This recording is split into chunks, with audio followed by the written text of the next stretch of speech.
même aller à des actions judiciaires. Parce que tenez-vous bien, le fait simple fait qu'on ait nommé M. Massina, le trophée comme directeur général de la gendarmerie, peut constituer une forme de torture psychologique à ceux qui avaient été torturés par ce monsieur.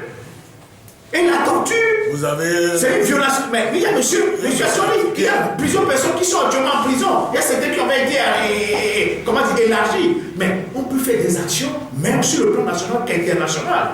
Mais ce n'est pas encore fini. Il faut qu'on soit clair là-dessus. Je dis que cette nomination est une forme de torture psychologique infligée à tout le peuple togolais. Parce que lorsqu'un tortionnaire est à la tête de la gendarmerie et qu'on vous convoque à la gendarmerie, on vous torture, d'abord physiquement, vous êtes torturé et psychologiquement, vous êtes torturé.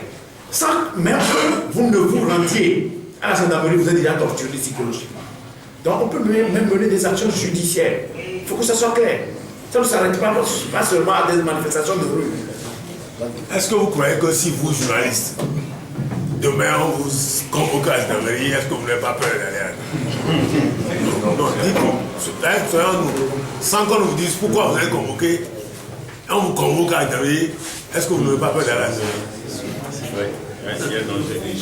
Et après, c'est clair. Il y a péril. Il y a péril. Oui, je voudrais peut-être ajouter. Les gens fuient pour moins que ça. Les gens fuient le territoire togolais pour moins que ça. Parce que c'est pas.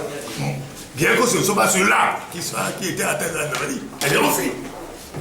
Parce qu'ils ont été convoqués à la gendarmerie. Maintenant, avec cette personnalité à la gendarmerie, on vous convoque. Il va vouloir régler des comptes aux gens. Ah oui.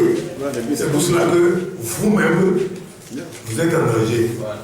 Nous sommes tous en danger. Tout le Togo est en danger.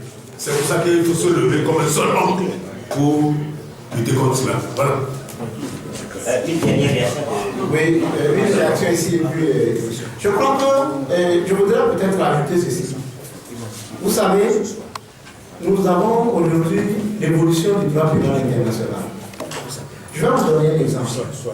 Si aujourd'hui, Hissène Habré est devant les juridictions internationales pour des actes de torture commis au Tchad, Hissène Habré lui-même n'a pas arrêté des gens pour les torturer.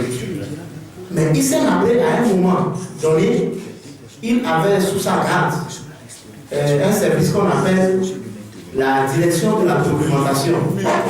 Et c'était les responsables de ce service qui torturaient.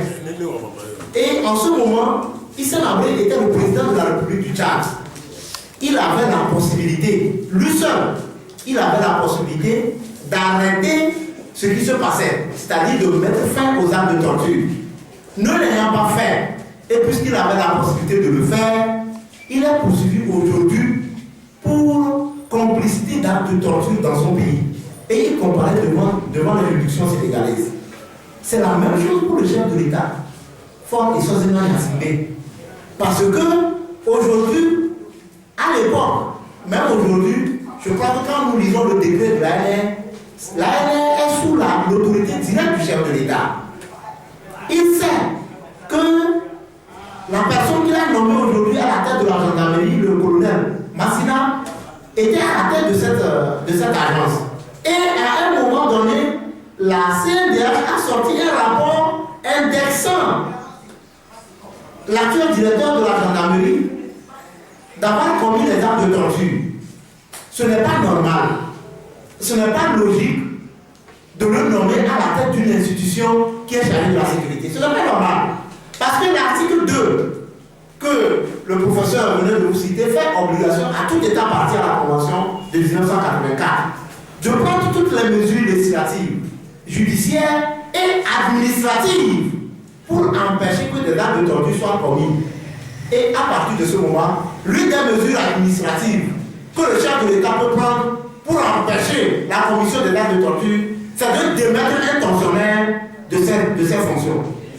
Mais ce que nous constatons, c'est que le chef de l'État a fait la promotion de ce personnage.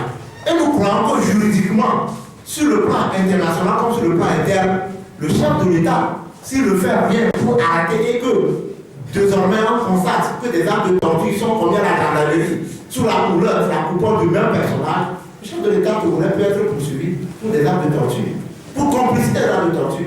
Ça, au visa de l'article 2 de la Convention des Nations Unies contre la torture, au visa même des tests internes pour complicité. Parce qu'on ne peut pas comprendre quand même que quelqu'un qui a été cité dans un rapport d'une institution constitutionnelle qui dit que cette personne a torturé, moi je crois quand même que ce n'est pas bien, ce serait quand même une insulte. Même contre l'élégance internationale qui voudrait aujourd'hui qu'on se prévaut du fait qu'on fait la promotion de la démocratie.